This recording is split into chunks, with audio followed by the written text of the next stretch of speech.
अच्छा, ये कासर साहब आपके नज़दीक सर, क्योंकि हम खालिस्तान पहले इस मौजू के ऊपर डिस्कस करें, और भी चीज़ें हैं जो मैं चाहूँगा कि आप उन पे अपना ओपिनियन रखें। ये एक आप भी एग्री करते हैं कि ये एक नया चीज़ है, एक बड़ी ज़बरदस्त किस्म का एक प्रेसिडेंट है जो सेट हो रहा है, और बदकिस्मती से कोई रास्ता नहीं है जो तहरीक इंसाफ के लिए निकले, क्योंकि आम तौर पर यह होता है 2-3 साल की हुकूमत निकल आती है और चल जाती है और फिर रास्ते निकल आते हैं। यहाँ कुछ नहीं निकला, ना ही इस्टेब्लिशमेंट को कोई ज़रूरत महसूस हुई, ना ही इस्टेब्लिशमेंट कमज़ोर हुई। ये बड़ा अहम सवाल है आपका। और मैं बड़े करीब से, मैं हो गया, मंसूर, आप सारे, राना साहब, इन चीजों को हम करीब से देख रहे हैं। मैं पार्लियामेंट भी तकरीबन रोज जाता हूँ, अभी भी मैं वहीं से आ रहा हूँ। अब सवाल ये था कि इन्होंने अगर क्रैक्स डालने थे इसमें एस्टेब्लिशमेंट और हुकूमत के दरमियान, तो पॉलिसी कुछ और होनी चाहिए थी। खान साहब के जहन में ये बात बैठी हुई है, बहुत पुरानी बैठी हुई है, और उसके रिजल्ट भी वो लेते रहे कि आपका जो भी मुखालिफ है, आपने उसको बुली करना है, थ्रेट करना है, उसको स्केयर करना है, ट्रोलिंग करनी है, और उसके जो उनके अपने सोशल मीडिया पे जो भी बैठे हुए हैं, उन्होंने उसकी ऐसी तैसी करके देखनी है, डरा के रखना है।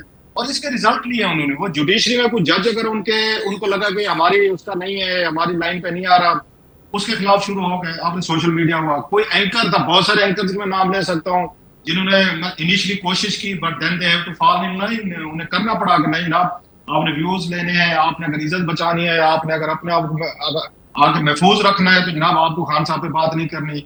अच्छा, सेम हमने देखा कि एस्टेब्लिशमेंट के हवाले से उनका रवैया रहा, जर्नलों के हवाले से रवैया लगा, इवन मीडिया हाउसेस के हवाले से रवैया था। अब उनकी इतनी मिजाज पक्का हो चुका है खान साहब का, इतना पक्का हो चुका है कि वो हर चीज को हथौड़े के साथ, वो कहते हैं आपके हाथ में हथौड़ा है, तो हर चीज को आप समझते हैं कि इसको नील, इसको हमने इसके साथ फिक्स करना है।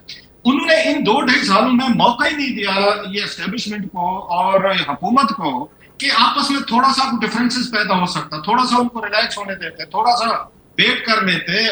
जैसे नवाज शरीफ साहब ने कंपनी कर रहे थे, अगर आपको याद हो, उन्होंने 2-2.5 साल या 3 साल उन्होंने वेट किया कि खान साहब के एस्टेब्लिशमेंट के दरमियान कोई प्रॉब्लम पैदा हो, जो कि हुआ, जो होते हैं। बिल्कुल। और अभी भी अगर आप देखें कि इनके दरमियान इतनी मतलब इजी चीजें नहीं थी, there are certain factors which मतलब हम देख सकते। आज मसलन आज की तकरीर देखें, बिलावल भुट्टो ने जो की है, तकरीर देखी उन्होंने की है, बस उन्होंने बड़े इंतहाई डेंजरस से उन्होंने स्पीच की है।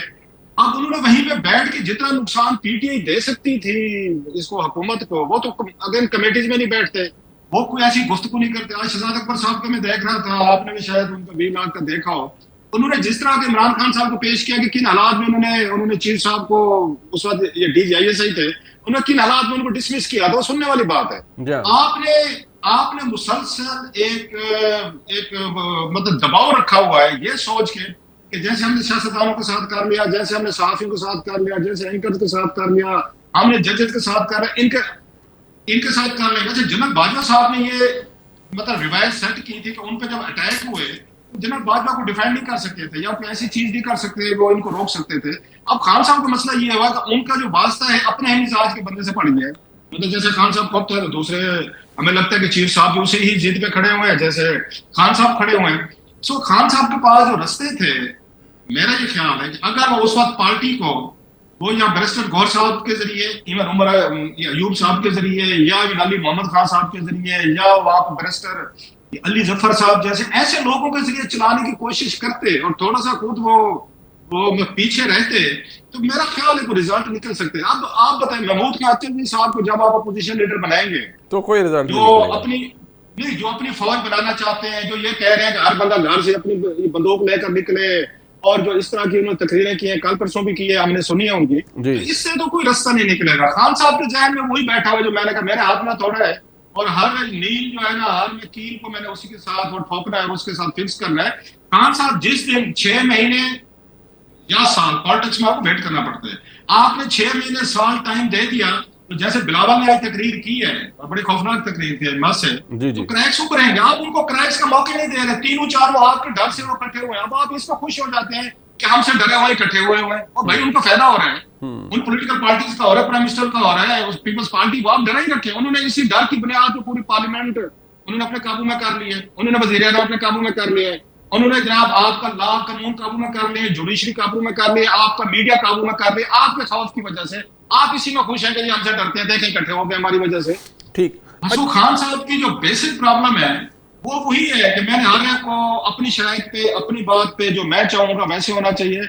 और पॉलिटिक्स पे जो मुझे फील होता है, जमहूरियत टाइप की चीज मुझे खान साहब के सामने नजर नहीं ऑब्वियसली, आती। But that doesn't happen in politics. पर राणा साहब, बात ये है कि अगर रास्ता निकल भी आता, या ये तय था कि रास्ता निकलना ही नहीं है, और जिस बॉन्डिंग का जिक्र अभी, वो खैर हम उसको विटनेस हमेशा से ही देखते आए हैं, ख़ास तौर पर पिछले 3 साल में, वो एग्जाम्पलरी है जो आज कोऑर्डिनेशन है।